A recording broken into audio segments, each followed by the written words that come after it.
Welcome to another Sunday Superversive live stream. I am your host, Ben Wheeler, and today we are discussing frontiers. America, Trumpton Shire, Branson, etc., and the frontier. Why America needs a frontier. Hold on a second. Anthony, I'm getting a lot of echo. Uh, I don't know what to do about that. Okay. I I just have my computer mic. Anyway, uh, So, this presentation is focused on establishing the idea that frontiers are necessary to a civilization, to certain ideas that are vital to a masculine civilization. There are, of course, many ways to get a masculine civilization, whether it's from the Spartans and their quasi communist ultra war camps, or it is the um, uh, come on, I can do it. The knights and chivalric orders, as well as the Bushido codes, uh, and then there's of course things like the American frontier, which I do not believe anyone could say is in any way feminine, matriarchal, and so on. It was in fact a bursting forth of artistic creativity, of masculine virtue, of expansion and cultural dominance that I think we simply do not have today, especially compared to what we had in the past. And one might compare the growth and height of American culture with its frontier, whatever uh, with whatever form the frontier took. Oh, yep, there we go. That's the goal. What do you think about frontiers, Anthony? Okay. I yeah. Just so you know, I just messaged you saying that I didn't get an alert for the live stream, but it just popped up. So I don't know. It's late for some reason. Yeah, What? y- Anyway, uh, as far as the frontier goes and its place in especially America, I think that you're right to say that America was definitely defined by its frontier. Even from the very, very earliest days of America, there were things like I want to say the Northwest Ordinance. yeah, I'm trying to think of the term. I can't remember if that's the exact right word for it, but basically, there were disputed territories. We've had a frontier literally from the earliest days of American existence.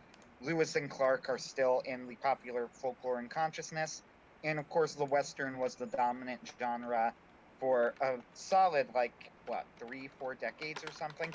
yep, Which, by the way, is why everybody comparing superheroes to the Western is wrong. Superheroes had like a 2 decade run, so about half as long. Uh, because I consider the golden age of superheroes over now. I think that that's a reasonable thing. yeah, Like the golden age of westerns lasted like way longer, and also it didn't die so much as it was killed, which to be fair is what happened with superheroes. But the point is, you are correct. America was definitely defined by its frontier throughout its history, and the can-do spirit of the American was a big part of that. The problem that I see nowadays is that the only way that America could have a frontier is with, as you mentioned on here, various wars of expansion. And I do not yay. think that is a good idea. So Oh. I'm not really sure where we go next, so much as to stop spreading. Maybe that's one of the problems with America. Well, the goal, like, I will reveal the frontier at the end of the episode. It's actually something that everyone uh, may agree with. The final frontier, if you will. Hint, hint. Uh, However, we are not currently anywhere close to having any Somebody on Twitter is already telling us whether or not we will be able to bring up JoJo. The Anyway, answer is we definitely could, but it doesn't mean we will. right, exactly. So our current society is not defined by any sort of frontier. There is no frontier. We are not going into space in any real and meaningful way No, outside of. the Uh, con- John C. Wright has brought this up before, and he's absolutely correct. This is the cold hard truth of space exploration. Uh, it's a dead letter. We are not even close. We are not within 100 years of space colonization, of actual space colonization. I mm-hmm. would guess we're probably not within 200 years of actual space colonization, let alone something insane like terraforming. There's we're not going to discuss the science of it right now. No, no. I'm a bit more hopeful. I'm of the opinion that these things can be overcome. However, it requires a certain spirit of men that is sorely lacking in this day and age, even among the people like us who would support such a spirit. Uh, The other problem that I have with something like terraforming is actually a lot more fundamental, which is this. If we gain the ability to terraform somewhere extraordinarily hostile, like, say, Mars or Venus, why would we not just colonize Antarctica or the bottom of the ocean? oh no, Antarctica. We've already talked about Antarctica, Anthony, with our conspiracy theory stream. We absolutely cannot go anywhere near Antarctica. As Uh, if every planet in the solar system doesn't have aliens living on it right now. all the Vedic Supermen. Exactly. No, but seriously, like that's the other problem that I have with, like, Firefly kind of had this issue. And to be fair to Firefly, they wisely did not even really talk about this. It's just kind of in the backstory, so it's not a huge problem. But like they go, pollution caused them to leave the planet or whatever it was. Who cares, right? Right, But if pollution was causing them to leave, yet they have the ability to terraform, why didn't they just terraform Earth? right. Like that, it doesn't really make sense. And again, we don't actually know any of the details as to what caused them to leave, but the type of technology that allows you to colonize Mars would allow you to colonize Earth. I actually sort of kind of had this problem with Interstellar for a while. Then I discussed it with a few different people on John C. Wright's blog, and they're like, no, because of the nature of the virus or whatever that was ravaging everything in Interstellar, it makes sense. So I'll give Interstellar a pass, but Firefly doesn't get one. And I love Firefly; it's one of my favorites. But so in terms of frontiers, the point that I'm making, I guess, is that that's the second problem that I have actually. Like, is getting off of Earth a possibility? Yes, but 70% of the Earth has not been colonized, so we still have that to get through first. Yep.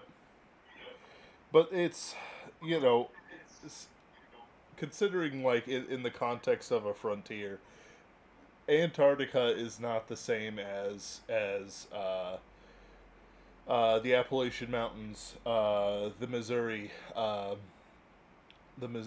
my goodness, I can say this, uh, the Louisiana Purchase, the West, the Rockies, California, and so on and so forth. Like I do think there's a spiritual difference between places like Antarctica and places like, say, Kansas or Utah or whatever the thing du jour is. It's the thing with Antarctica is, even before the meme of the various secret things in there, the hole in the earth, the Nazi super scientists underneath the in there, whatever you have. The secret tropical island, the real Hyperborea, is not the same as um, basically taking you and your family to a wild land and settling there with a hope of success. Um, Sure, but my point is that if we ever reach the point where we could do that in space, then we've also reached the point that we could do that into Antarctica, probably more realistically. Right, but the Nazis already did that back in the 1950s, so, maybe it's already colonized, Anthony. However, that's true. But however, I will grant to you that this is a side issue of America was defined by its frontier. Right. So, I almost forgot to actually write down space program. So, I'll talk about what a frontier does for its people in a little bit. But, to sort of go over the history of it, Americans have been spreading west up until um, the parts of the map were connected, not just on some sort of international atlas, but also by a similar, not broken people, which probably peaked around the 1960s, like so much else did. Lewis and Clark, very famous people, Manifest Destiny, where it was America's right, it was God's will that we reached the West Coast with our own people. And this was back when America was much more of a monoculture. Very few of the African Americans and other types followed the example of these people west. We can even look at it today with sort of like racial percentages, where stayed in the South, stayed in this area. The Indians didn't move unless they were forced to. Even with, like, say, the Asian immigrants, you can still see the parts where they came in. They didn't expand out to absorb the wilds like the the origin. I'll call it the original stock of America. In other words, the monoculture, the dominant monoculture, was the one who handled its frontier.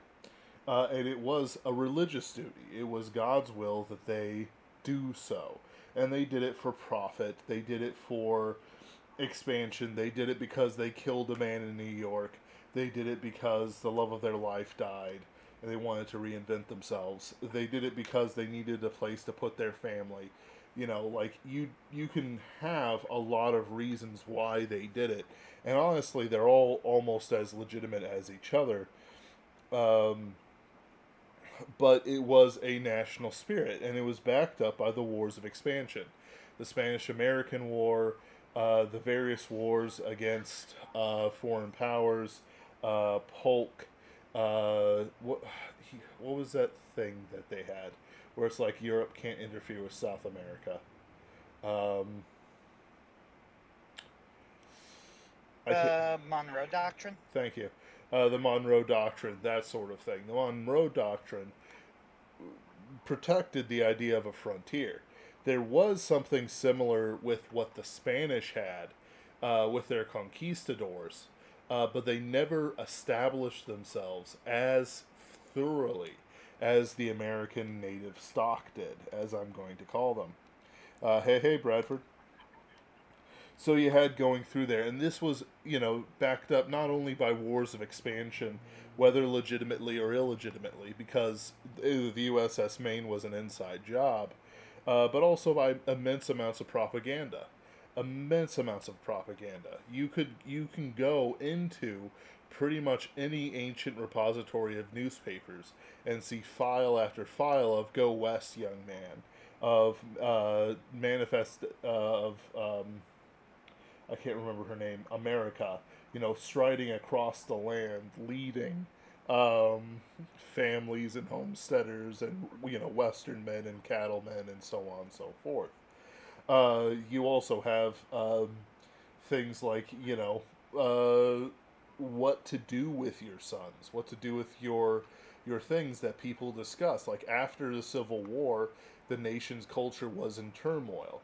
Well, to escape that, you can head west. I don't think John Carter heading west to find his fortune is any sort of unusual thing for the former Confederate soldiers. Um, was the Civil War a war of expansion? Oh, I wouldn't answer that on this stream. But yes. The it's one of those things that had a romance to it. It had something more to it. It was necessary.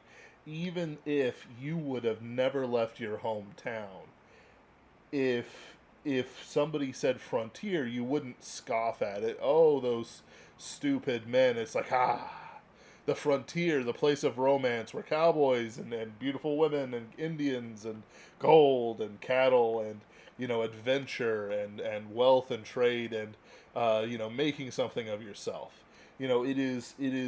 It, even if you would never participated in yourself, there was not a spirit of derision towards it, except in the sense of, oh, why should I make myself uncomfortable for this? But the man who is the third son in a family and there's no more land to give him as an inheritance, well, that sounds really good. He can really do something with that. Or the guy on the wrong side of the war, the this, the that. The idea that there's no hope for these men, that men who are disassociated with their culture, either they stay in the culture and rot and cause problems, or they can be bled off towards a frontier and put to good use. But I'll get back to that later. Lastly, our latest iteration of a frontier was the space program. NASA, Operation Paperclip, rockets to the moon, and a very good soundstage. But in reality, I can't think of a dissident voice that was worth anything pre, shall we call it, modern era, not counting the conspiracy theorists, because whether or not they landed on the moon, they had the rockets to get up there. Um, Probably, assuming we're not a glass bauble around the neck piece of God's cat. Uh, they could get up there. We have the rockets. We establish a lot of our satellites this way. The weather balloon thing people talk about with the satellites aren't the same thing as our communications network. Um, and you'd be surprised that a lot of those end up being target practice for crazy and secret stuff. But it's like there's, even though it started when I was a child, there was a monoculture pursuit of space. I remember, I think it was the Challenger disaster, because that was the second one, where it was burnt up in space. We watched it happen. It was on every news network. It was a tragedy. The Columbia was a tragedy. But at the same time, it didn't dampen the spirit that we should go to space. Now, for many it did. Many it did. But it wasn't something that was considered, shall we say, the end of anything. The fact that we got rid of our space shuttles, the fact that especially Democratic presidents have really gone away from space programs is more of a sign of our decadence, and the fact that they are antithetical to the proper American culture than it is any moral failing on the part of those men who still believe in that frontier. The space program, the frontier, the final frontier is an American right. It is in my bloodline and it is in my heritage, even though I don't really have anything to do with it. It is part of the American experience, its history and its culture. And any true American agrees with this. And I'm not even just saying, like, sure, no true Scotsman, blah, blah, blah. But no true Scotsman, no true American looks at the space program and says, what a hunk of dust and lies. We should never go up into space. We should never leave what we have. We should keep our noses to the dirt. Oh, Anthony, what's your thoughts on this stuff?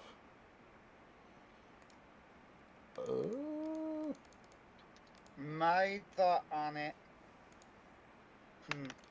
I mean, I really don't have any. I don't have anything to disagree with in terms of the points that you made. It all seems correct to me. As far as the space program grows, I strongly agree. Like, I've talked to people who have said, like, the moon landings are one of the most overrated things in history, and it's an attitude that, partially as an American, partially as a writer, partially as even a Christian, like, I simply cannot abide the notion that the moon landings were anything but like the monumental achievement of mankind, Yep. outside of religion at least.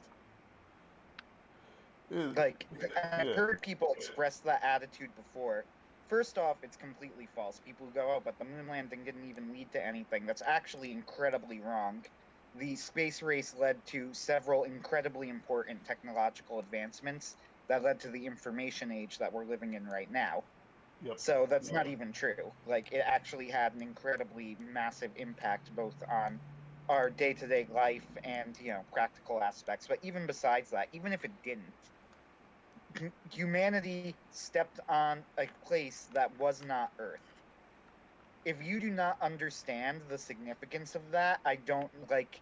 How do you even live your life? Like, how do you even survive? It reminds me of the weird people who talk about how they think that It's a Wonderful Life is actually a depressing movie. I What? get that same. Yeah. Oh, yeah. You'll find that it's a subset of reviewers, too, specifically modern reviewers.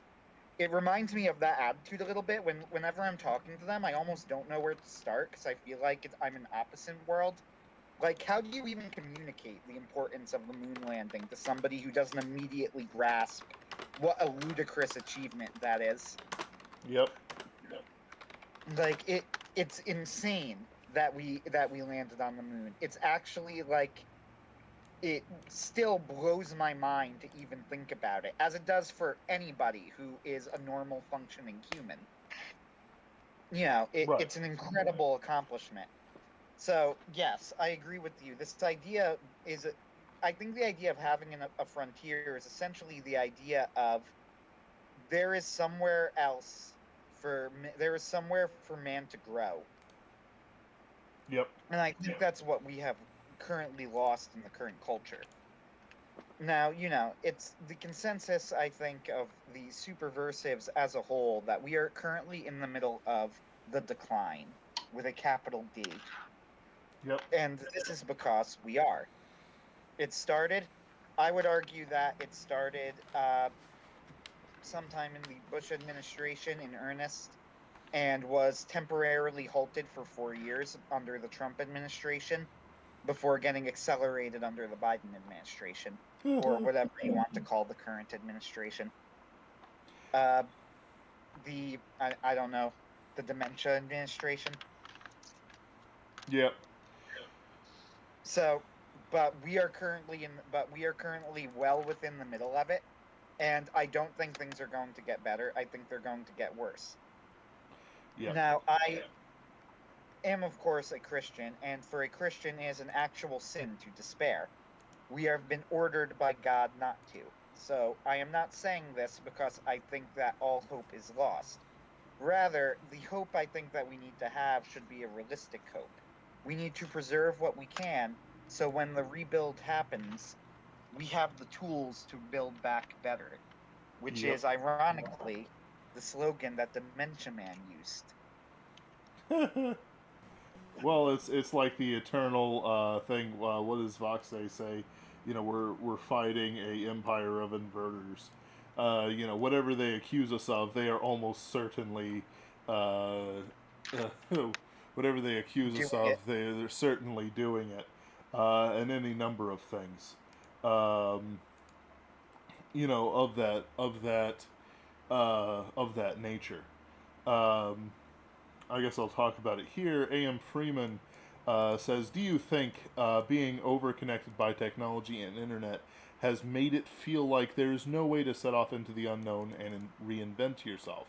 Yes, yes. Part of the problem with the internet is that I can maintain connections with people across a very long distance of time. Distance of space, well, and time, I guess. But also, it prevents me from being wholly disconnected from what I was in the past. At no point am I giving up my internet connection for this stuff.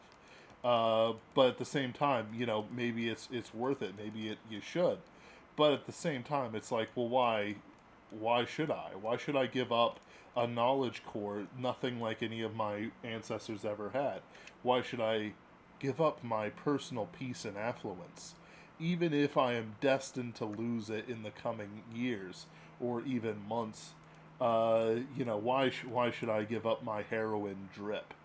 Um, and I'm sort of like pointing at myself and saying horrible things, but it's very much true for a large portion of the population, where it's just nothing but this.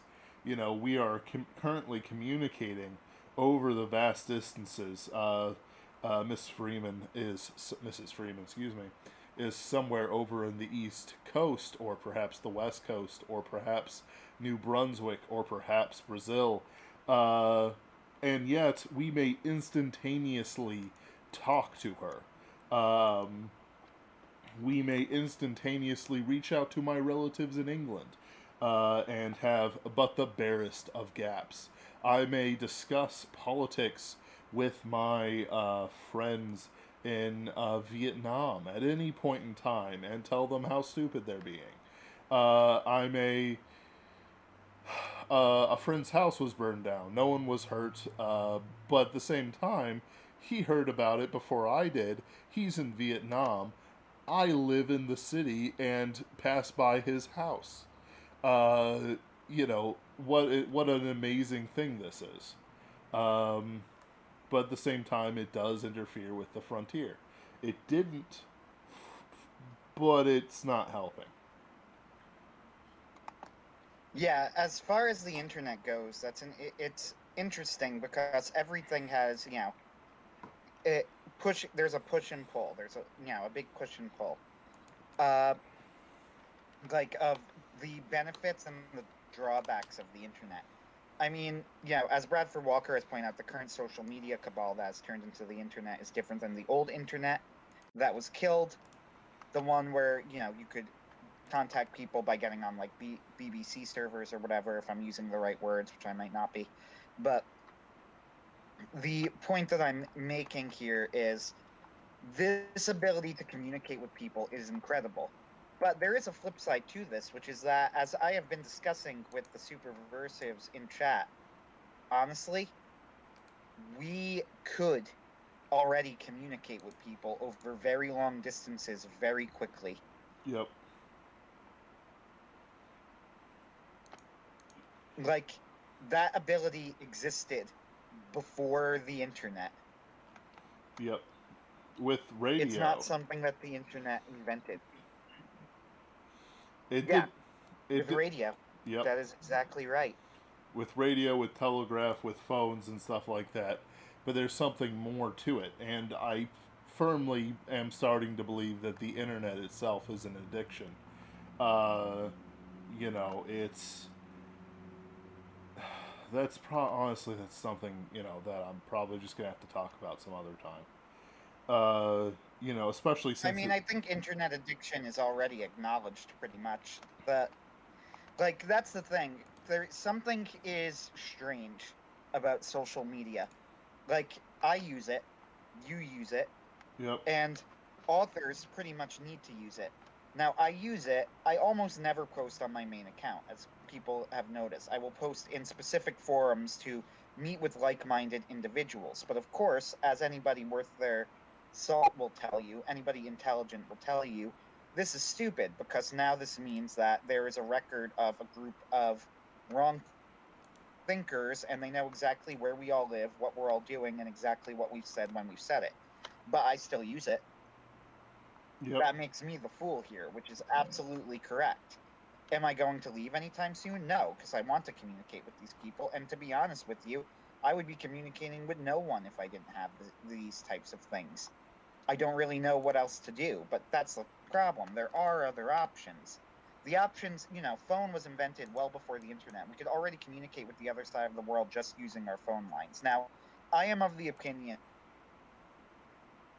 that as we are in and I always say it could be within a year, 5 years, 20 years, or 30 years. I think Vox betting on 20 years for a while, but Vox Day is very bad at predicting things. So take that for what you will. I am of the opinion that we are eventually going to the major centers of communication, specifically the internet, is going to go down. probably won't go down permanently unless there's like a nuclear war, which I don't think is going to happen, though who knows. But unless like there is a major nuclear war and we're at actual apocalypse, like end times level stuff. But I do think that going to see large gaps, like of weeks or months at a time, where the internet just stops working. I do think that the cell phone networks are going to go down. I do think when the country inevitably breaks up, because it will, hopefully non-violently, more likely violently. But when the country inevitably breaks up, that's going to lead to major communications gaps. Now, what does that mean for us? Well, we're on a tangent now, but what that means is I am of the opinion, and I know that you agree with me, and there are others who agree with me, that we need to come up with a way to communicate and also to preserve as much culture as we could. Yep. And that's what we're working on. Ooh. Side project, people. It's almost like One day we'll announce the project in earnest when we.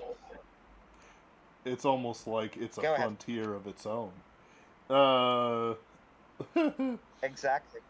So. Well, we're reviving an old. Well, we're reviving. No, hold on. It's fine. Is what we're doing, really. And we'll have a lot of fun with that some other time in the future.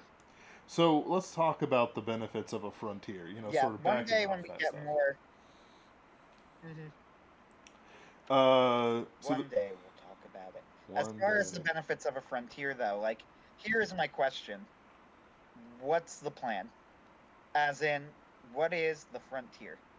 So, the frontier I don't want to just give a dictionary definition, but for our purposes, a frontier is a unincorporated or unconquered place that may be conquered if but somebody stretched out their hand to do so. It may be civilized if somebody civilizes it, whatever its condition. It is not necessarily a place, as in we cannot point to it, though for Americans we can certainly point to it. But it's more of a place where I may take my things and attempt something and civilize something. As strange as it may be to say today, Ohio was once a frontier, especially the Ohio River Valley post-Revolution. Daniel Boone, and then you have Davy Crockett down in Texas when the dissatisfied Missourians became Texans and fought against Mexico. And then you have the California Gold Rush, though that was a little more civilized than the previous examples. And then you have the Mormons settling Utah. Then you have the things happening in the Pacific Northwest and other places like that, where they pursued this economic expansion, this these trading, these interactions, and then they also brought civilization with them. My goal isn't necessarily to discuss economics, partially because economics only takes you so far. It only provides motivation. It does not necessarily provide morality or anything else to it. In reality, space travel is a huge investment with a huge payoff your great grandchildren will enjoy, but you will not touch. But investing in something for the benefit of your grandchildren that isn't, as long as it's not in, like, I don't know, medieval torture equipment, is in fact a noble cause to do. To build something that you won't see yourself, but will benefit the past, is certainly a moral thing to do. But the benefits of a frontier to a society do exist. American youths and older men and frontiersmen and so on and so forth, but in this case the youths, young at heart, etc., especially those who are dissatisfied by the otherwise passive society that has started to grow up around the East Coast, will had a bleed-off area.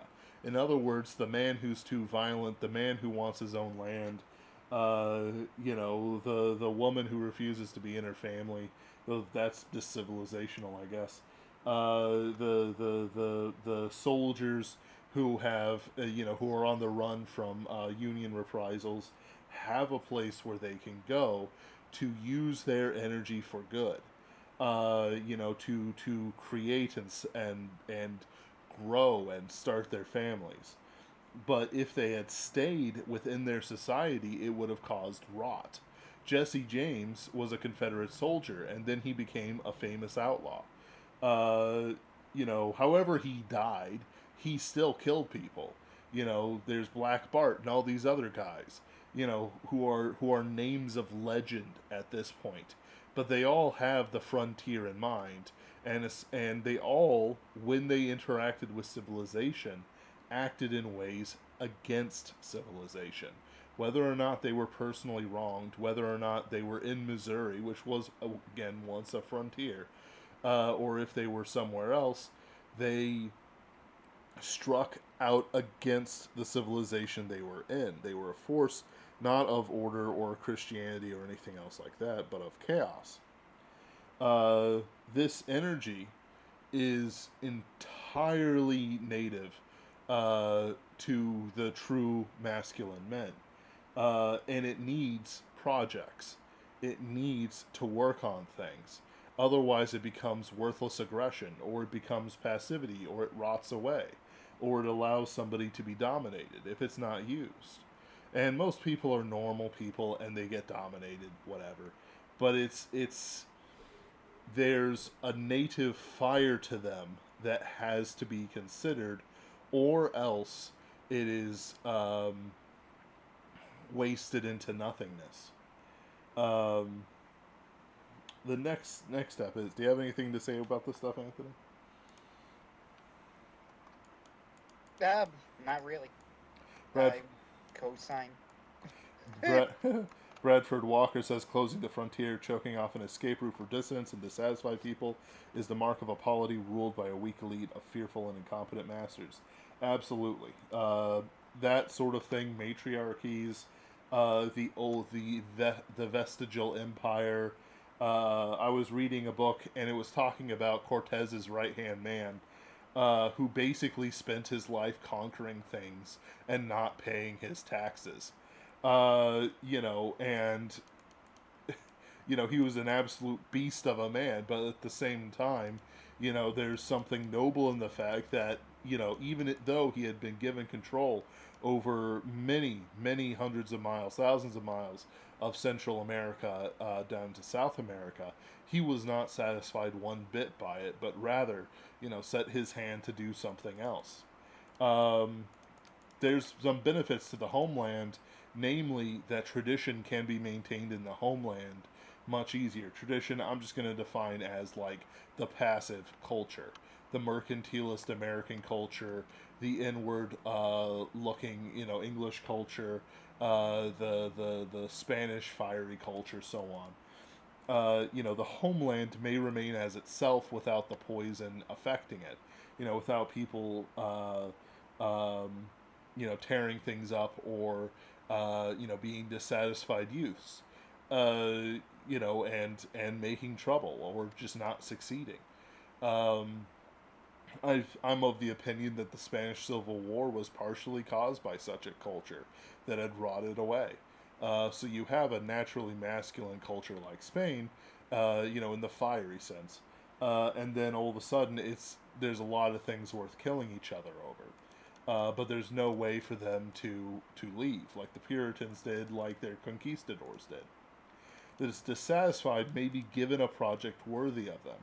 While I wouldn't call like the scientists of Operation Paperclip or the men who did the NASA research and so on and so forth like masculine men, they were still incredibly intelligent men who needed to do something with it. What's the point of being on a farm? But at the same time, you don't even need to calculate your needs for a whole year just by looking over the field from the first winter or something like that. It's like at a certain point, intelligence becomes useless for a task, and you need to have other things to work on it with. And if they are given a low project, a disgusting thing, a thing that isn't worthy, isn't godly, isn't worth it, all it'll do is turn these people to evil. I'm reminded of the Chinese when the Chinese had a frontier of the Pacific Ocean, and they destroyed their own navy and fleets and so on and so forth, and probably killed most of the sailors too. Um, the second the guy wasn't the favorite in the court, uh, it's it it also coincided with the beginnings of a lot of troubles. Like that was the peak, them having these vast and immense treasure fleets showing off how great China was peak China in the last 500 years. And then they destroyed it all. And it's like sure they've rebuilt now. They're higher than they were like in the 17 and 1800s, but it's like they're still they're still not, they still only look inside and look to their pocketbooks and do as their party tells them. Profits that might otherwise rot or just gain money uselessly forever may be sunk into such projects as a hobby, a family inheritance, or just a generational goal. When I think of Branson, the American Trumpton, I firmly believe that it must have a frontier that it is pouring treasure into, that it is pouring its young men who cannot properly handle society into. I know this for myself and other things that, ultimately some people just march to the beat of their own drum, and that does not mean they'll be successful. It does not mean that they'll be able to make friends or anything like that. All it'll mean is that when the people are marched off a cliff, they won't follow them down. And the idea that money should just be collected forever is honestly an evil thing to me. I have seen how a near billionaire dies. He died alone, insane, because he was too proud to clean his. He was too proud to hire somebody to clean his pool, and he cracked his head open. And I'm sure that there are poor men who were in the cell next to him who also died, just as badly. Not surrounded by their friends and family, not with people saying, "Oh, he lived a good life." To grasp onto money and then go like, well, someone else will do something with this when you could do something with it now that your son may inherit and their grandson and so on, I think is evil of a sort. Um, Lastly, it's the opportunity to remake the self. Uh, there's no ability right now to really remake yourself as people do, except in the sort of like in society sense. There's no out of society for me, for example, to retreat to and go, uh, you know, I have started my bar in this lawless western town. I've got a shotgun at my right hand and a whiskey bottle in my left that I pour out for the gold diggers and such like, you know, who I service. There's nothing. An interesting Go for it. something interesting that I noticed in the Muay Thai community as I've looked at it is that there is like a small subset of people who are interested in like selling everything they own and moving to Thailand and like dedicating themselves to Muay Thai. I wonder if that is related to this. I absolutely agree with you that it is. That's honestly why I was wanting to go to Vietnam for a bit. It was an opportunity for me to remake myself, but like when I, but it was kind of a sin. Like it was a sin. We'll say that, because I was ignoring a lot of things going on in my conscience.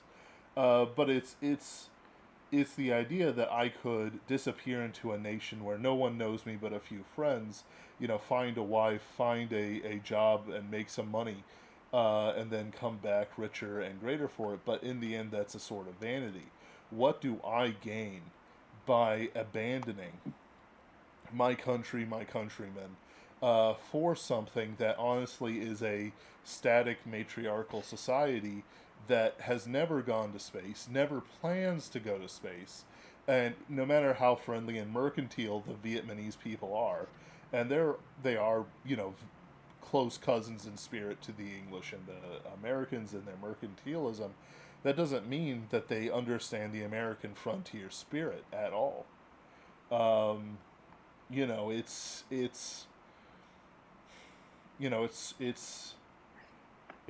hard to sort of think about it. It's hard for me to talk about it, just because it's this spirit thing. It's not just one thing. It's a whole host of things coming together to say that the Vietnamese would not treat a frontier the same way as an American, the same way as an English person would. Yeah. Anyway, Bradford Walker says wealth needs to flow like water to remain clean and healthy. Wealthy men are better measured by what they erect to increase their personal flows of money than by how much they have. Yes, that is true. Um, I keep, I fully agree with yeah, that.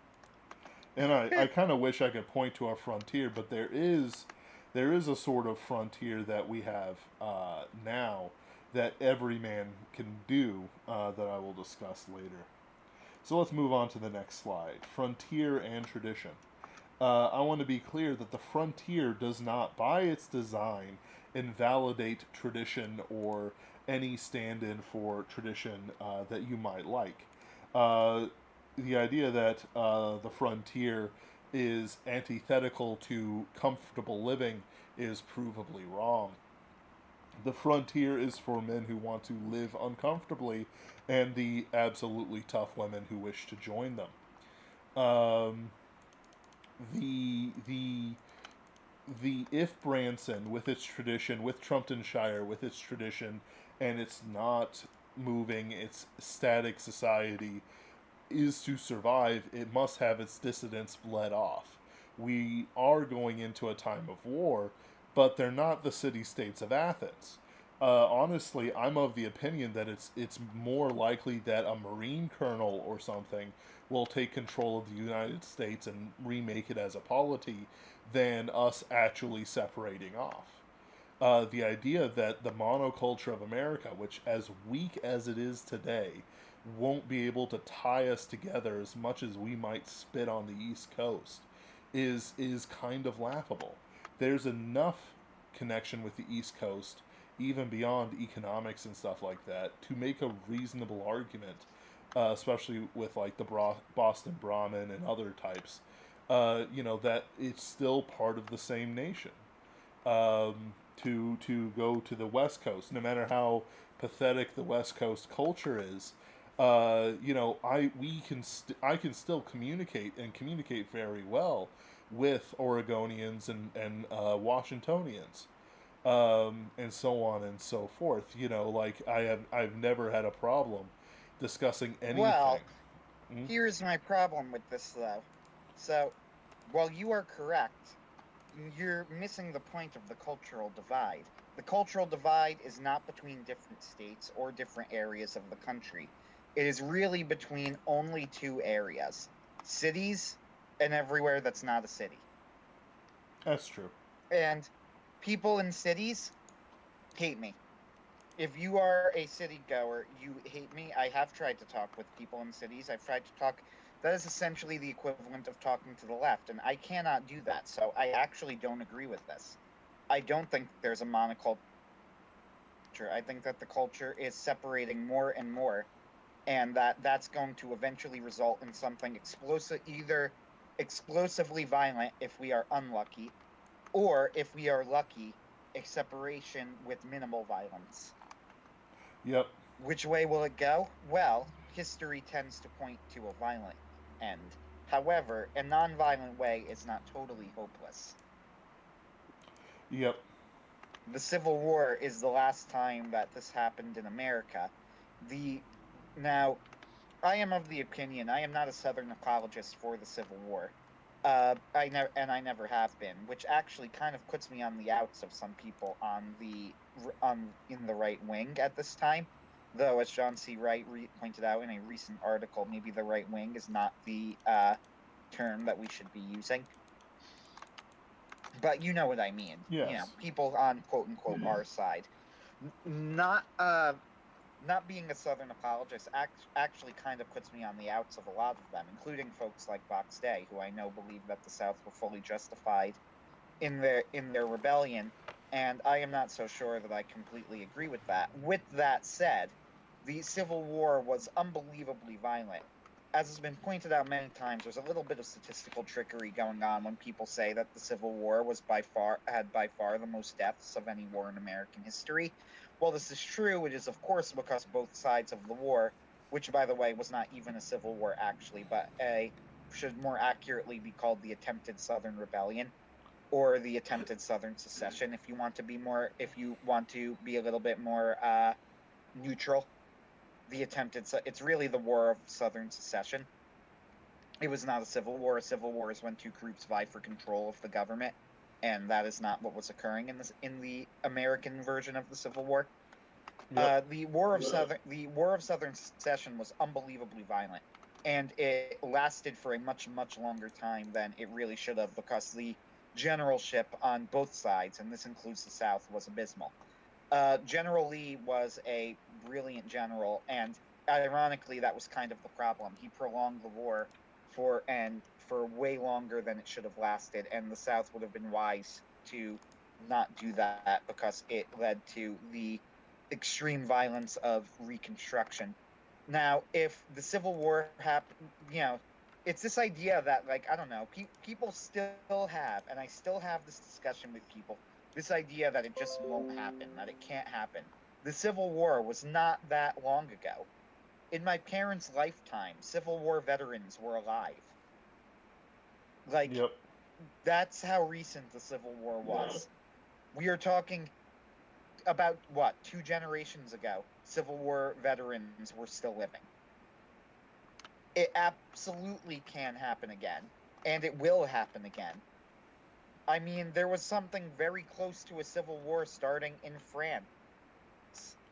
It is quite possible that there's going to be something starting in Australia if you look at the rumblings of what's going on with the truck drivers right now. Yep.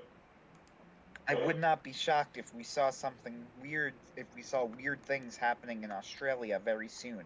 And you know what? Good for them. I hope something does happen.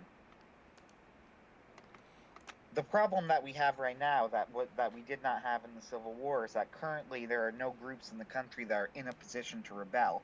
However, I want to be on the record as stating, and at great risk to myself, that currently, yeah, right, at great risk to myself, I say with air quotes. By the way, to be clear, I'm not claiming that I'm doing anything brave by going on a niche live stream and saying this where nobody will hear me. Uh, I'm I sure we say this have with at air least quotes. one Fed in the comments section. Who is it? Reveal yourself. But we're With that friendly said, here. as John C. Wright has pointed out, and I agree with him, that the reason that we do, that the only criteria of a just war that is currently not in play right now is that we don't have a reasonable chance of winning. And you know what? I think he's right. Yep. If there were a rebellion right now, the only question as to whether we should support the rebellion is who is leading that side and who are the people on the side and who are the people who are a part of that rebellion. Whether I'm trying to think of how to put it, because I just looked at the comments and it made me lose my train of thought. Thanks, Bradford Walker, for the interesting comment. I'll mention it in a moment. But like, whether or not we can actually have any sort of reasonable rebellion will depend on diverse groups who are not connected with each other rallying in a way that doesn't really make sense at the moment, nor would I even necessarily recommend it. With that said, we are currently in a position where if you thought that the American Revolution was justified in any sense of the word, certainly a revolution would be justified in America right now. We're just not in a position to do it. So, Bradford Walker, says France is certain to go up in flames. Yeah, they like to do that. Australia, uncertain. The Aussies I talk to aren't seeing it. Well, the Aussies that I talk to are also not seeing it. However, this is because the media is not reporting on it. The parts of Australia that are currently starting to collapse are with the truck drivers. That's why you're starting to see food shortages at grocery stores in Australia. And the more that happens, the more and more it will get harder and harder to avoid, which is why I think there's actually a possibility that something may go down in Australia. When? I don't know. Could be within like a year. But a year is not that long, is the flip side. Yep. So, you're right that the rank and file Australian isn't seeing it yet, but that's only because the media is probably wisely, on the word of their masters, trying to avoid stoking the flames. But if there is one thing that gets people violent, it's when you start losing out on food. And that's another thing that Vox Day has pointed out. We should probably be prepared for food shortages because when will it happen? I don't know. Once again. But will it happen? Probably. We're probably going to go through a period where all of us will be wondering what will our next meal be. So you hear that? Don't lose But weight. when will that point be? Grim stuff. But I bring it up to no, don't listen to men. Lose weight. Lose weight if you're fat. Being fat's not good for you. I know.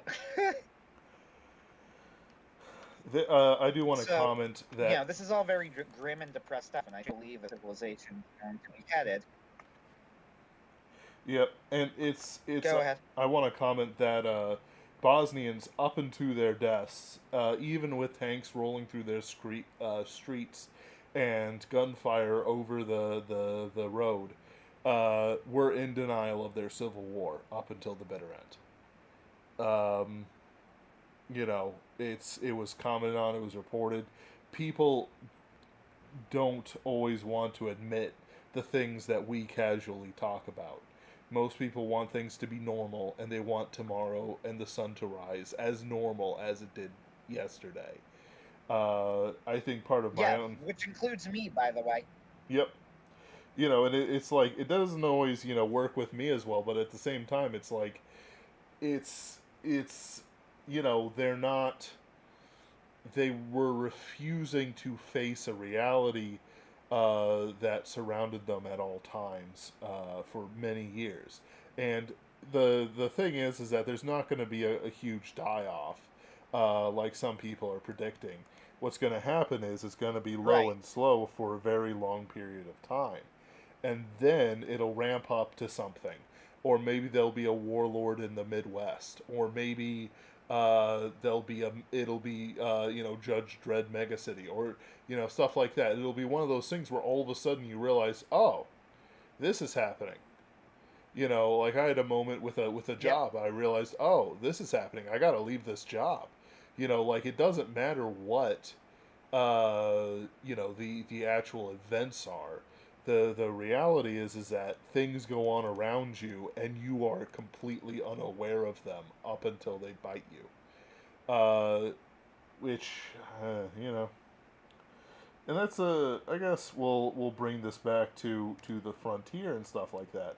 Like part of the reason why you want a frontier is so that people who do things can go off and do things, and may maintain the culture while also not being a part of the sick parts of the culture. Um, the we already talked about the prophets, but the opportunity to remake the self into something quasi civilized, where before you would be a dissatisfied youth, a drunkard in the street, some sort of vicious who knows what, uh, in New York City or what have you. All of a sudden, instead, you're a farmer who can't make scratch in the South. All of a sudden, you can own hundreds and thousands of more acres than you did before. All of a sudden, you're you know you have your land, your pride, your everything, and you're still a part of the Branson, the American system. Uh, especially in the case of war, maybe there'll be depopulation events in certain parts of Appalachia or whatever. Maybe they'll use all these guns against the Americans that they are supposed to protect. You don't need 100% of anyone to do make war. You just need 10% to make war. You just need 1% of a population willing to make war, and you've got war. I think somebody pointed out to me that you need about 10% of a population to be in favor of a rebellion to have a rebellion succeed. Not, you don't need everyone to agree that the rebellion is a great idea. You only need about 10% of the people dedicated to the idea, or at least not selling them out to the feds. Uh, it's the ability to make changes in society are dependent on way fewer people than you think. The Frankfurt School was not a lot of people. The CRT people is not a lot of people. The people making pornography are not a lot of people. The people running the movie industry, running the movie industry, are not actually that many people. There's maybe there's triple digits, maybe, who are figures worth a damn. I don't even think there's triple digits worth a damn in the movie theater industry. In the big sphere, not what our friend Ken does. Right? We're not talking about the grips and the cameramen and the actors. Not even most actors, anyway. We're talking like the bigwigs. There's, and yet they have us by the chest hair, and they lead us about wherever we go. We can't even escape it ourselves, and we consider them totally evil in their purposes, anti-Christian at least. So it's people way overestimate how many soldiers are needed to fight a war.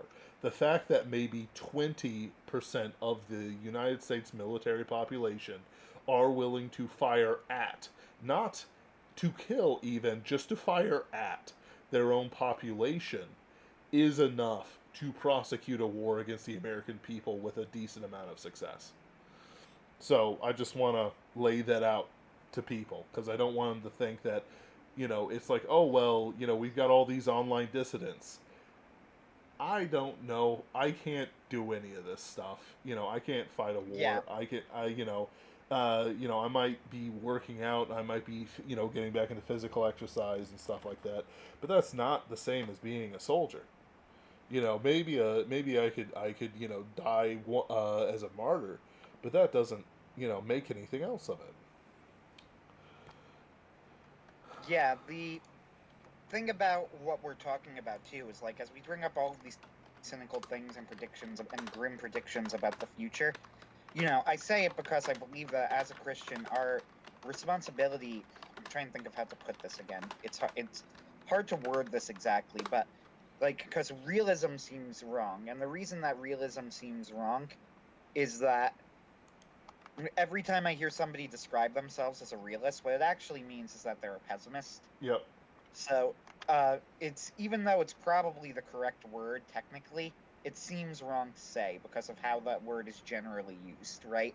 Yep. But a Christian does need to see reality accurately. Yep. And I don't see all of this as like, we're all doomed. I actually don't even think that that's necessarily the case. As other people have pointed out in discussions in the Superversive Discord, they said, I don't think that we're all going to die. And I said, I think you're probably right. I don't think that's necessarily where things are heading. I think it could head that way, but I don't think that that's a given by any means. Right. However, I do think that, you know, looking at what can happen and how things are going and where society is heading in the future, the point of the Trumpton project is that we're not saying let's give up and give in. We're saying here is what we can change and here is what we can't change. Now, how are we going to create that Christian society that God wants us to? And there's also, of course, the non-zero chance that we are in the actual end times here, as in Yep. as in Christ is coming. I do not leave out I do not discount that possibility as impossible. I know that in the Middle Ages that the predictions of when the end times would actually be here. I think William Briggs, the statistician, who I've mentioned to you before, has pointed out that Middle Age predictions tended to look at something in the ballpark of within 100 years or so of where we're at right now, roughly, which means that we're very close to that time. Yep. Now, does that necessarily mean they're correct? No, of course not, because the Bible tells us that Christ won't, that it will come suddenly and we won't know. But it also doesn't necessarily mean that that's wrong either. And certainly signs seem to be pointing that way, you know. Yep. And with that said, it's possible that Trumpton is not what we need to, is not the thing that's going to even be relevant. However, looking at how to live as a godly civilization is always going to be relevant, which makes the Trumpton project still an important one in that sense. Remember that when heaven comes, it's not as if the kingdom of heaven is not a world where all of a sudden all of our problems are taken care of for us and God just solves everything. No, it's a world in which we are with God and God is with us, and he will always be there, and we will never feel abandoned, and all tears will be wiped away. But we'll still have to build. We'll be building a godlike society, and that's what we need to be discussing. Yep. We are Christians. Mm. Yep. It's the I use Trumpton as a convenient vehicle because somebody else, academic agent, did the heavy lifting to be able to lay a foundation. Behold, this is how this will handle. Behold, this is how you handle, economic corruption. This is how you handle outside corruption. This is how you might create a society that will last a very long time indeed. Now, he isn't a Christian and he didn't understand spiritual needs as much as we do, but at the same time, he laid out something that was worth way more of a damn than people who want their libertarian paradise. And honestly, it's worth a bit more than those people who wish to create their society in X area or Y area, whether it's Mormon Deseret or something else. Yeah, like I think it is something worth saying. Like the Trumpton project is nothing less than figuring out what it will take to build the kingdom of God. And to do such, and to be clear, I don't mean this in a way like, we're going to bring the kingdom of God to earth. Not in not in that sense. That itself would be a sin, but rather what does what would the kingdom of God look like? How could we best try and emulate what God wants our civilization to be? This is why subsidiarity is a key to it. I think that is godly. Hierarchy is also godly, of course. Uh, how things will look after Christ returns, I don't know. But one thing that of course, I don't know. Nobody knows. Yep. But all we know is that it's going to be more wonderful than we could ever possibly imagine it to be, which is really all we need to know, right? Yep. However, I've joked with you before, but it's only half of a joke that I long ago gave up on understanding Revelation. I have no clue what any of it means. Uh, Yep. and it's not totally uninterpretable. That's really an exaggeration. But there is some truth to it in that how will any of it look? How much of it is metaphor and how much isn't? Is something that we will not understand till it actually happens, and we don't really have to understand it fully. Mm-hmm. So it's in some ways, dwelling upon it too much is a problem. Though it's also on the flip side, not thinking about it at all is also a problem.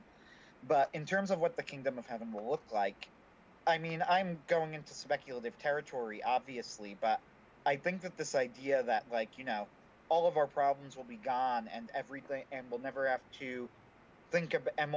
to grow or change or think about what we're going to do next ever again is wrong. And I think that's one of the reasons that people have a problem with the concept of heaven, that there's going to be no growth or change or anything like that. What God promised to us, and that what he promises us in the Bible, and the overriding theme is that he will be with us. Not that he will do everything for us, not that he will solve all of our problems, but that he will be with us. That is the reason that Christ came and Christ died as a man. So that he could say, I did it too. I died. And not only that, unlike you, I came back. now death no longer holds power over you. But he did not eliminate it immediately. That isn't how God works. He works on his own time in his own terms.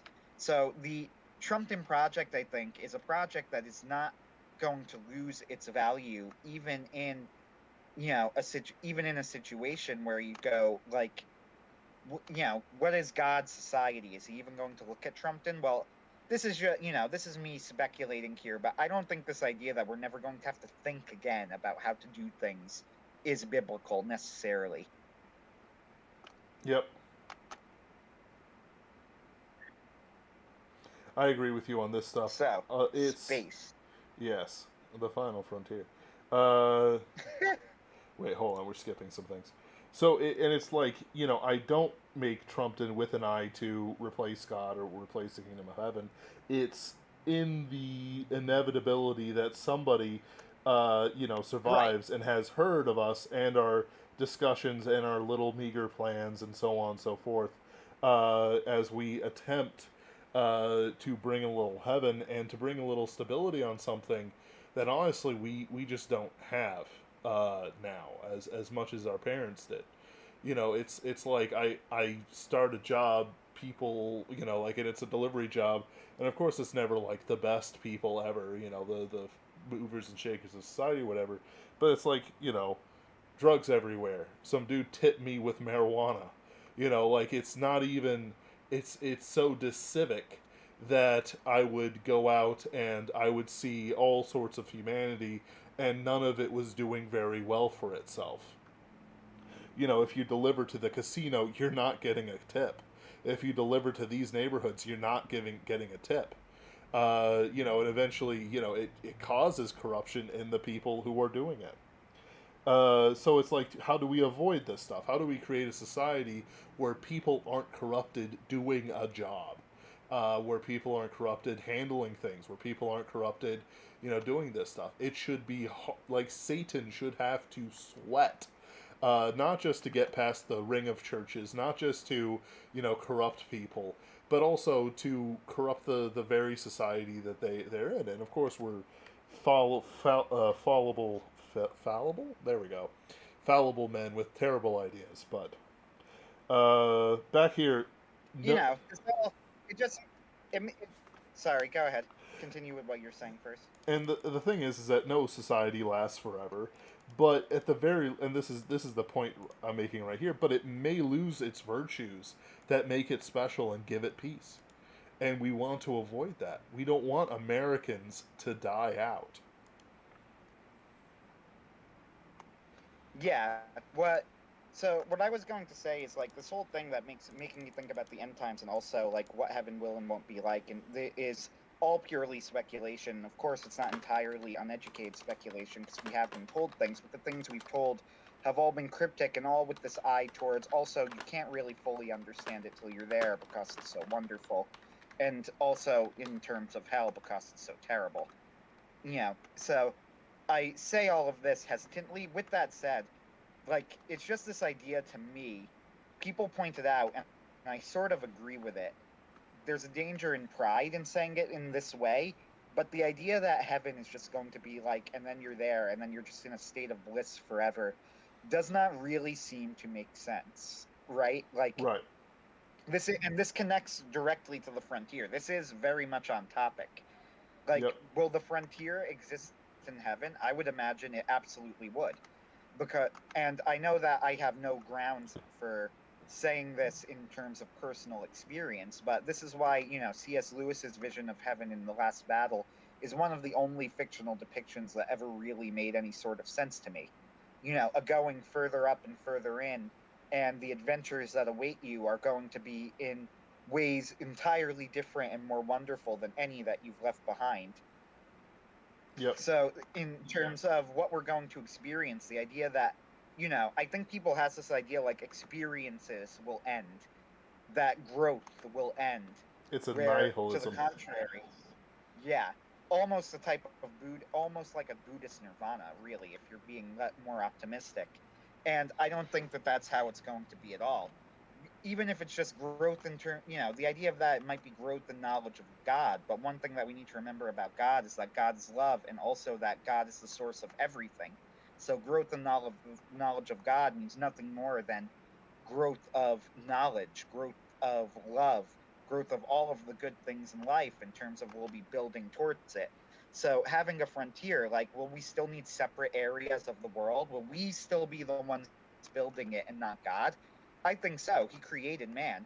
The difference is that in this time, God will be with us Yep. and we will be doing his will. So that's what we have to look forward to. So you mentioned on here the soul. No society lasts forever, but it may lose the virtues that gave it peace. And the soldier of fortune, the frontier trader, the adventurer, and the farmer are all beneficiaries of the frontier.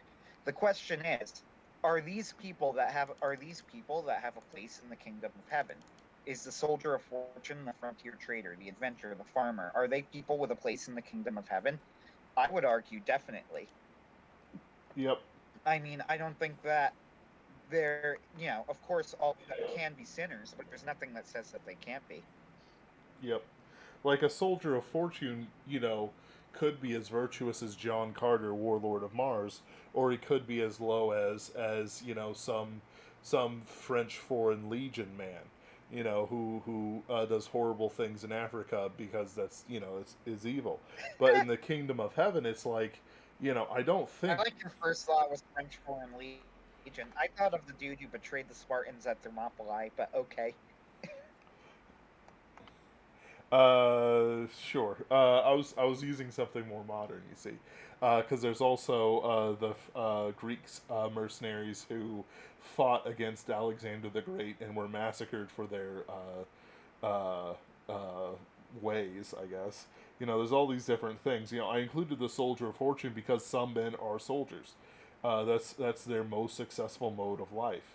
If let's say the universe is opened up to us, it's like, you shall be like Adam, and you shall inherit his responsibilities, um, and so on and so forth. Like, what's the point? There's no point to a universe like ours if we're not meant to explore it, if we're not meant to colonize it and put it under our hand. Um, it's like we're discussing a human culture in Trumpton, and we're also discussing the kingdom of God. The kingdom of God will last forever. The new heaven and new earth and all that good stuff. Uh, you know, Satan will eventually lose, and he'll lose permanently. But in our worldly sense, we need that bleed off. We need that push for something. We need that push for excellence. Otherwise, we're not really a great culture. We're no different from the Chinese or some of the African cultures who destroy their geniuses. Um, at least the Japanese will funnel their geniuses into something, but even then, they still berate them and cause them social issues for it, for being a tall poppy. It's we have to pursue what our culture is, what we can do. I must, under all circumstances, pursue excellence in writing, pursue excellence in my spiritual walk, and so on and so forth.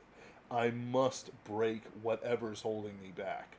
I must pursue what God intends for me. And I don't know what the next steps of the dance are because I just quit this job. Maybe I do this for a while. Maybe I do that for a while as I look for something. Maybe I finally submit to some megacorp. I don't know. We'll find out what God intends. For some strange reason, a man who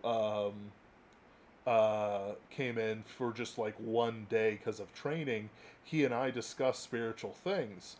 And then all of a sudden, I'm driven out of this workplace. Maybe that's all Christians can do for themselves, is to go to a place to do their job as Christians, because the Lord does protect us and guide us, and then they go off to the next thing. Are Christians fundamentally frontiersmen?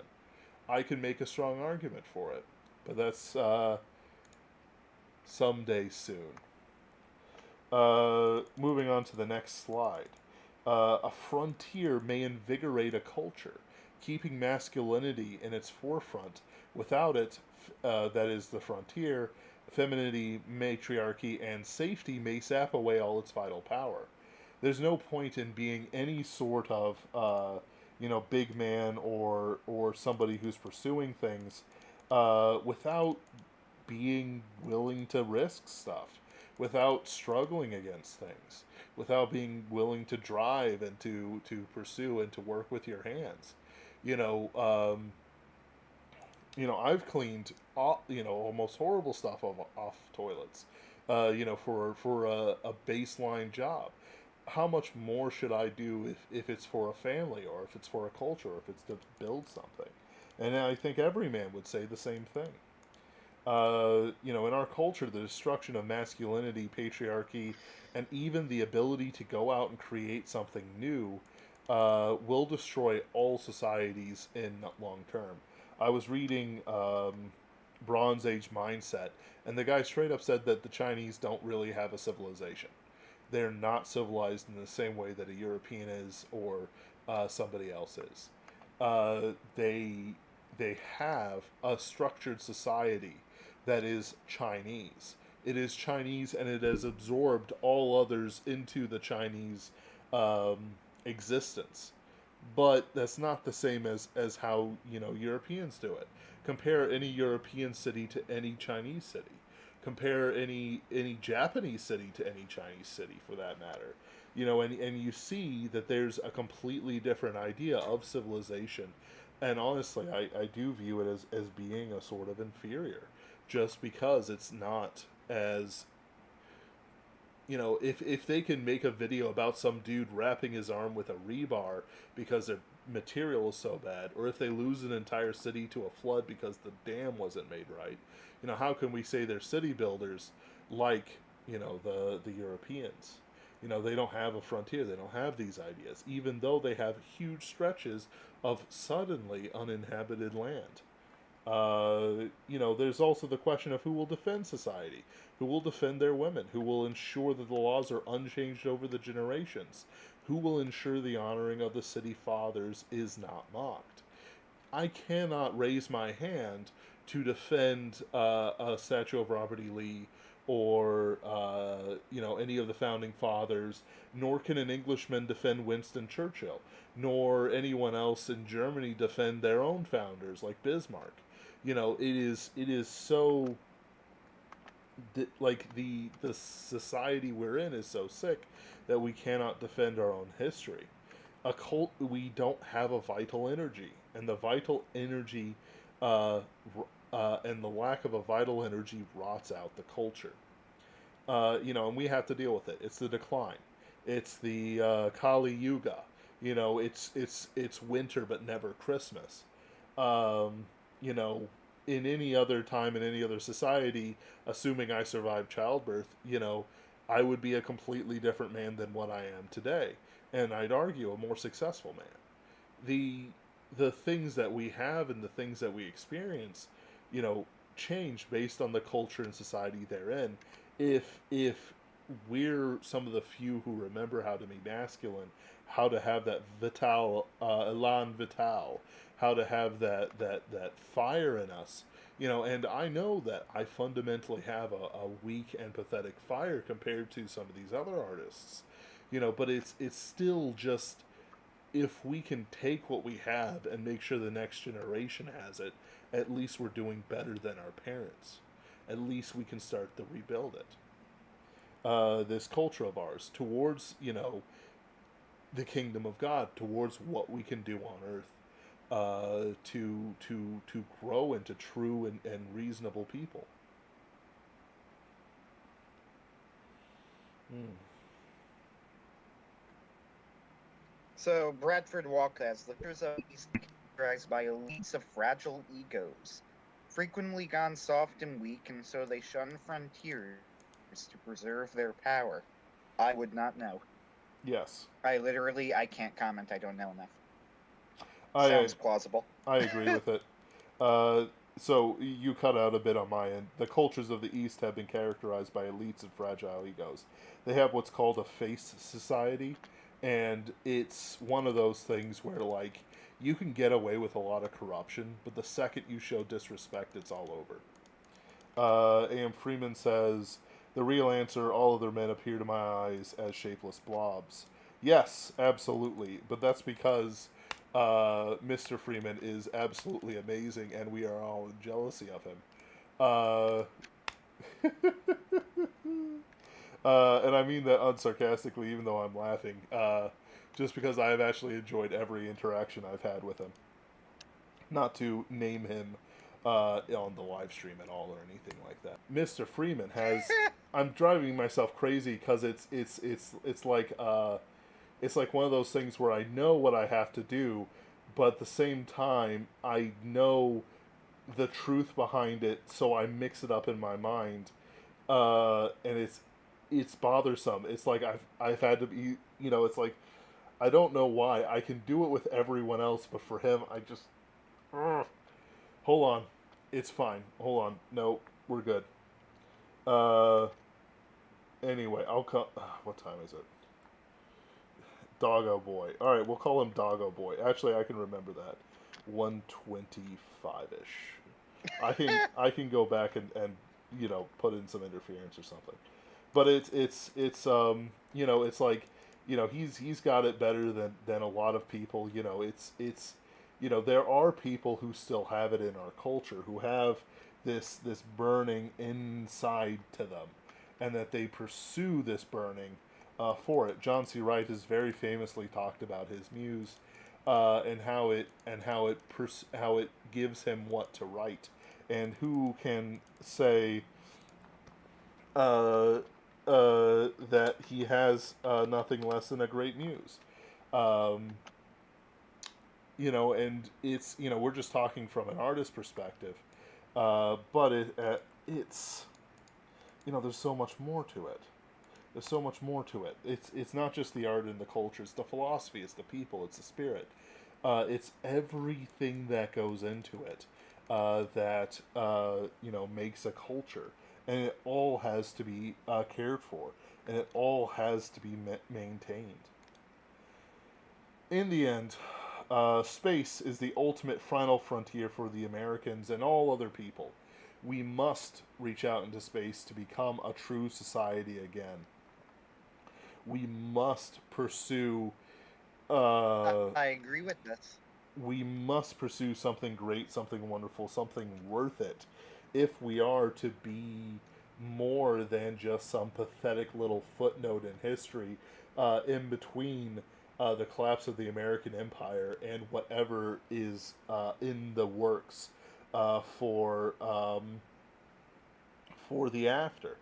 I it's I might struggle with how I relate to society. I might struggle with my ability to act in a godless and satanic society, but it's how much more to people uh who are stuck deeper in. How much more can they take before things just like get forgotten, that they're no longer Americans, that they're just some faceless blob running through life.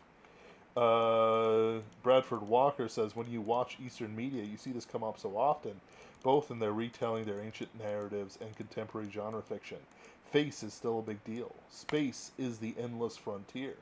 It is a heavenly frontier. Ho ho ho. And it's worthy as a goal for civilization, a dream for the dissatisfied, a project for the old to give to the youth, and as an inheritance to bind a culture together. We were never better than our 1950s space travel epoch. We're never lower than now. And I think it's connected.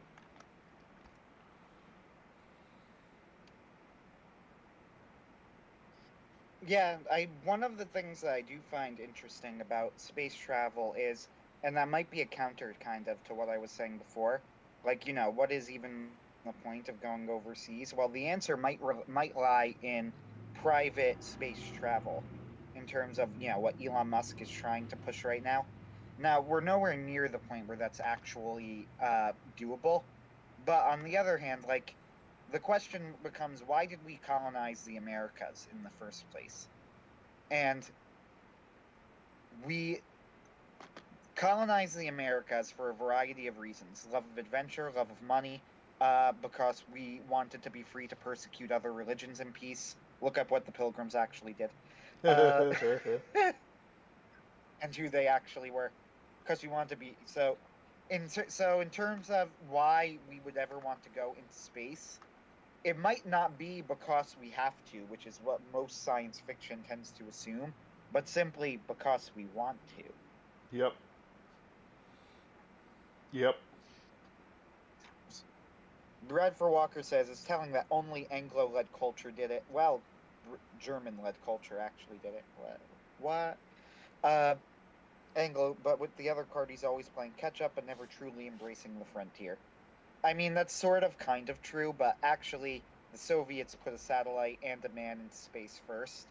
I would imagine that, I've always wondered this, and I'm just wondering out loud right now, but like, in Russia, did they act like they won the space race in Russia? Like, if you were to talk to a Russian, you were to ask them who won the space race, would they say obviously Russia? We put a man into space first, and that would be a totally reasonable thing to say. Like in America, you would tend to say, "Oh yeah, we put a man on the moon before anyone else, so clearly it was us." Yep. But like, I do wonder if I'm a Russian, would I go? No, it was definitely Russia. I mean, Yuri Gagarin, and Laika the dog and the Sputnik satellite. I mean, clearly we won the space race, and that would be just as reasonable a conclusion to make.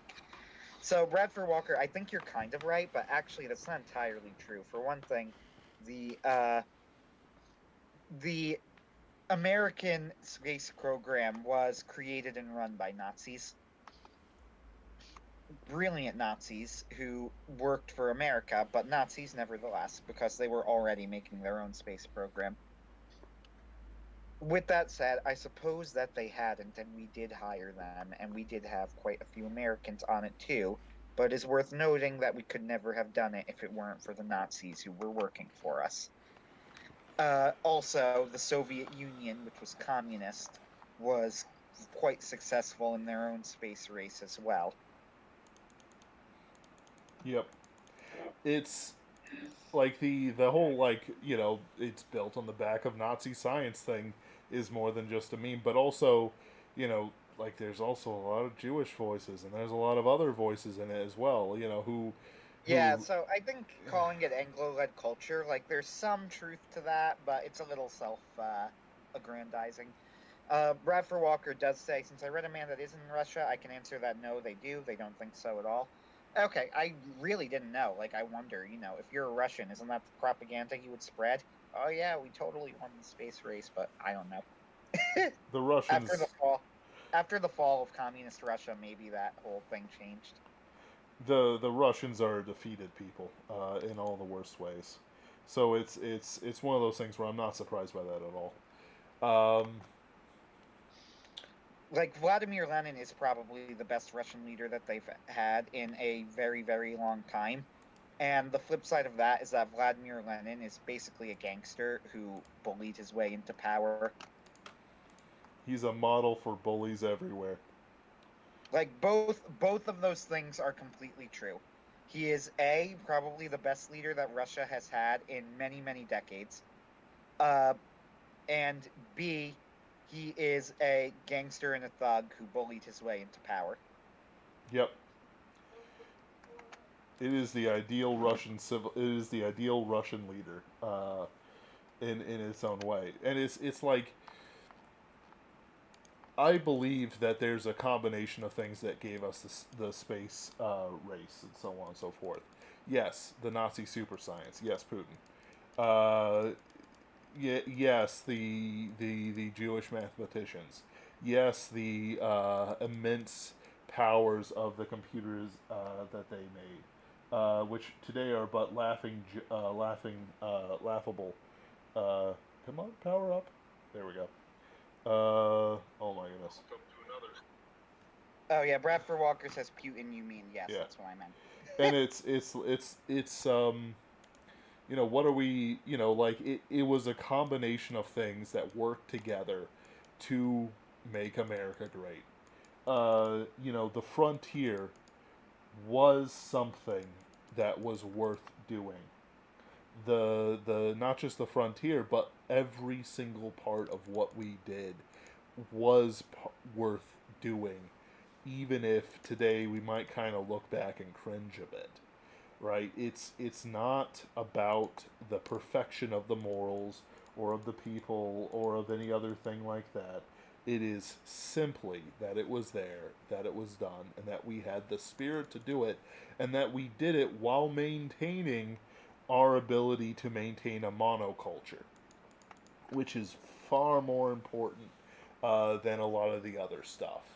Werner von Braun was not a Nazi, except in the fact that those were his last employers. He probably was fairly cosmopolitan, since he was raised in some city or whatever. But he didn't destroy the culture he was in. He helped raise it up, whether just because his obsession was rocketry, uh, or just because that's what that's how he lived his life. And other guys like that as well. People who ran out into the frontier, who handled this stuff. Would they have called? They called themselves frontiersmen because that was the name. But did they define themselves as hacking through new land? I don't think so. I think they defined themselves as farmers, as men, as women, who wanted the life that they believed that they should get, that they desired, not some Yeah, sort of the weird, high-minded thing. so in the American, or not the American, in the Disney Plus reboot of the entirely unnecessary Disney Plus remake of The Right Stuff that has absolutely no reason for existing but somehow does. I did watch it because my family was watching it and they asked me to try it. So, I watched a few episodes of it. It was a very clumsy show with very on the nose dialogue. It wasn't necessarily that, and it was also, by the way, very much about, I guess this is why Disney Plus carried it, like puncturing myths about the space age, which is what differentiated it from the original classic Right Stuff movie that is Yeah. much, much better. But anyway, one of the things, some of the dialogue, the pro-American dialogue, was laughably on the nose.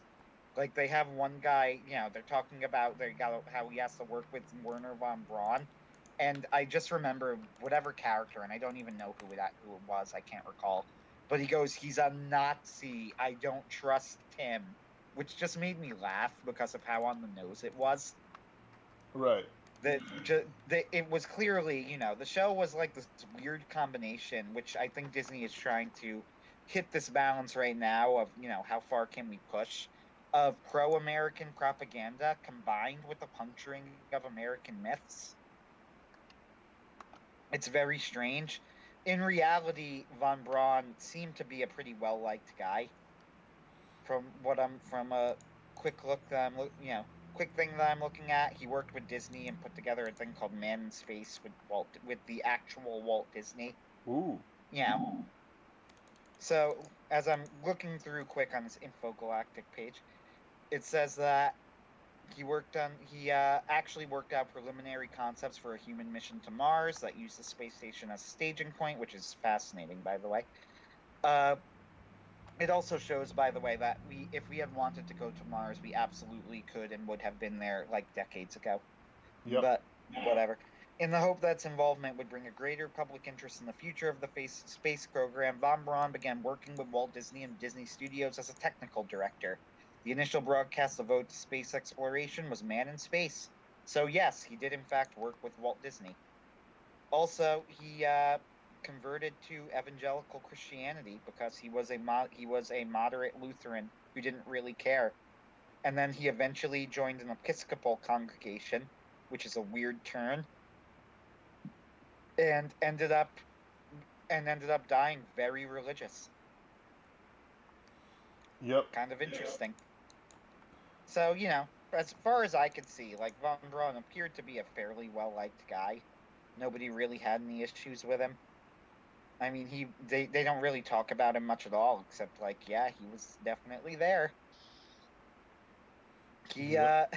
he certainly did a lot of work to help the Americans, but whatever.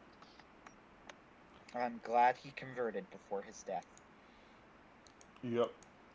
And it's like I'm glad about that stuff, but it's also like what they shouldn't have trusted him just because he was a German. The Nazi thing, but the German thing, disgusting. Um, all right. Well, I've covered everything that I wanted to cover today. Uh, do you have anything else that's good for you? Well, this is now, if you've covered the topic, then the only other thing I want to mention is that today is the anniversary of the Siege of Vienna. And famously, I believe the second siege of Vienna, which was where the Ottomans were besieging Vienna with a massive army. I don't remember numbers very well, so I'm gonna have to look it up quick to give you the exact numbers. Uh, but the Ottomans besieged Vienna with a massive army that was only broken up with the arrival of King John Hus of Poland's arrival of the Winged Hussars. Oh, So Sabaton immortalized this, of course, as they often do in their best song, Winged Hussars, starting off with the immortal line, "When the Winged Hussars arrived." And as I said, it is, of course, Sabaton's best song. uh, Yeah, I'm trying to look up. Yep, King John III Sobieski of Poland. So this was a major Christian victory and probably one of like the 5 most important battles in world history. It was also the September 12th date of the battle when the Winged Hussars actually came in and broke it up uh, was ended up becoming the day of the feast, and Bradford Walker quotes the song. 1683, correct. Bradford Walker quotes the song. The day ended up becoming the feast of the Holy Name of Mary. So today is the feast of the Holy Name of Mary because they dedicated the battle to Mary before the fight. And when this was made aware to the Pope, he created a feast day. I remember when the Christendom was so based in metal that we used to declare feast days to celebrate our victories. It's quite sad that we don't do that anymore it because is. we no longer fight.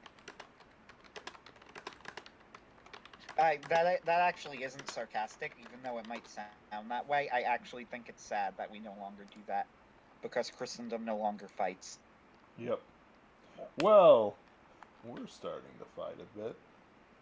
Just in our way, just in our can, and it's better for us to work together with this stuff than to just, let it burn around us. But yeah, the significance of the victory at Vienna, the Infogalactic page does not have a lot on it. However, I would argue that it's like probably one of like the 5 most significant battles in world history. It broke the back of the Ottoman conquest of Europe at the time, and if they had taken Vienna, then they would have had a stronghold that could have went on to any number of places in the Christian world. It was an enormously significant battle, partially because it wasn't just that we broke the siege; it was that we crushed the Ottoman army that was at the battle. Yep. It was an incredibly, incredibly, incredibly important battle. Uh, it was, which everybody immediately noticed. Yep. Nice. Well, thank you guys for joining us. We do appreciate you here. Uh, let's see here. Bradford Walker closes out with I recommend John Stoy's Stye, The Siege of Vienna, and Andrew Wheatcroft's The Enemy at the Gates for nonfiction of the event. It broke the Ottoman Empire's Western ambitions. Indeed, they never stepped a step further. All right, guys, have a good night. Thank you as always for joining us. Next week we'll find something else to do when I am not so tired. You guys have a wonderful. Somehow have more to say about it. Have a good night, guys.